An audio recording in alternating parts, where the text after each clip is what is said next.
Shamshabad airport లో విషాదం చోటు చేసుకుంది. ఎయిర్పోర్ట్ లో అస్వస్థతకు గురై ఇద్దరు ప్రయాణికులు మృతి చెందారు. గోవా నుంచి వచ్చిన నితిన్ షా, జెడ్డా నుంచి వచ్చిన షేక్ నకీనాలు ఎయిర్పోర్ట్ అపోలో ఆసుపత్రిలో చికిత్స పొందుతూ మృతి చెందారు.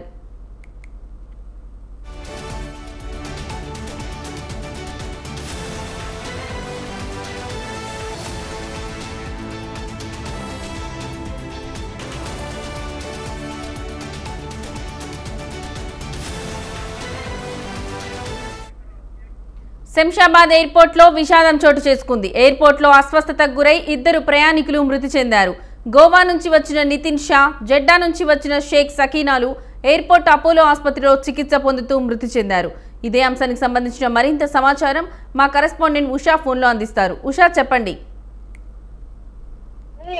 శంషాబాద్ ఎయిర్పోర్ట్ లో విషాదం చోటు చేసుకుంది. ఇద్దరు ప్రయాణికులు, ఒక లేడీ, ఇంకొకళ్ళు జెంట్ ఎవరైతే ఉన్నారో పురుషుడు ఎవరైతే ఉన్నారో గోవా నుంచి వస్తున్నటువంటి నితిన్ షా, అలాగే జెడ్డా నుంచి వచ్చినటువంటి మహిళ షేక్ సకీనా, వీళ్ళిద్దరూ కూడా తీవ్ర అస్వస్థతకు గురయ్యారు. ఎయిర్పోర్ట్ నుంచి ఏదైతే ఎయిర్పోర్ట్ లో ల్యాండ్ అయిన వెంటనే తీవ్ర అస్వస్థతకు గురైన వెంటనే వీరు ఇద్దరిని కూడా స్థానికంగా ఏదైతే Apollo hospital, Shamshabad Apollo hospital ఏదైతే ఉందో అందులో తరలించిన కొద్ది 15 నిమిషాల లోపే ఇద్దరు కూడా తుది శ్వాసలు నిలిపించినట్టుగా తెలుస్తుంది. ఒకరికేమో హార్ట్ స్ట్రోక్ వచ్చినట్టుగా తెలుస్తోంది, అలాగే మరొకరికి శ్వాస పీల్చుకోవడంలో ఇబ్బంది తలెత్తినట్టుగా తెలుస్తోంది. వీరిద్దరూ కూడా ఒంటరిగానే ప్రయాణం చేస్తున్నారు.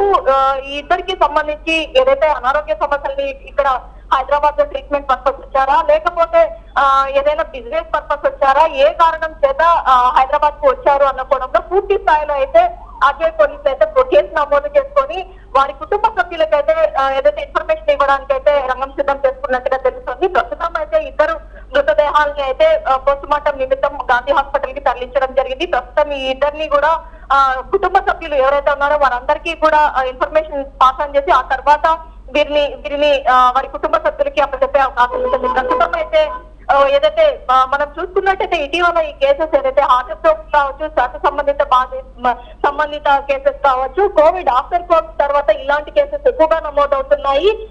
అకాల మరణాలు ఏదైతే బ్రీతింగ్ కి సంబంధించి కావచ్చు, హార్ట్ కి సంబంధించి కావచ్చు, అకాల మరణాలు ఎప్పుడు సంభవిస్తున్నాయో తెలియటం లేదు. ఈ ప్రయాణికుల విషయంలో కూడా అదే తలెత్తినట్టుగా తెలుస్తోంది. వీరికి అనారోగ్య సమస్యలు ఉన్నాయా, లేకపోతే ఏదైనా సడన్ గా ఇలాంటి స్ట్రోక్ ఏదైనా వచ్చి వీరు అస్వస్థతకు గురై అన్న కోణంలో పూర్తి స్థాయిలో అయితే వారికి ఉన్నటువంటి గతంలో ఉన్నటువంటి అనారోగ్య సమస్యల్ని కూడా బేరీజ్ వేసుకొని పోలీసులు అయితే కేసు నమోదు చేసుకొని కుటుంబ సభ్యులకైతే డెడ్ బాడీని అప్పగించడానికి అయితే వారి కుటుంబ సభ్యులకి ఇన్ఫర్మేషన్ ఇవ్వడానికి అయితే తెలుస్తుంది. లక్ష్మి.